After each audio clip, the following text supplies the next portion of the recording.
अरब Israel जंग हुई तो हजरत अल्लामा नबहान जब हजरत खालिद बिन वलीद की जंग पर मुराकबा किया ना, कहा आप सैफुम मिन सुयूफिल्लाह हैं,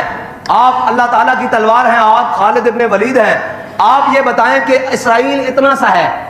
इतना सा इसराइल है और इतना बड़ा अरब है, इस इसराइल ने अरब को कैसे शिकस्त दी है, क्यों नहीं अरबों को फतह हो रही? तो हजरत खालिद बिन वलीद ने कहा कि अरबों से जाकर कहो कि तुम्हारे नौजवान बेहया हो गए हैं, लड़के और लड़कियां, इस वजह से तुम्हें शिकस्त हुई है। जो कौम बेहया हो जाए ना, फिर हज़रत जनाब सैयदना सिद्दीक़ अकबर ने भी कहा था कि जो कौम बेहया हो जाए फिर अल्लाह उसके ऊपर अपना कहर मुसल्लत कर देगा,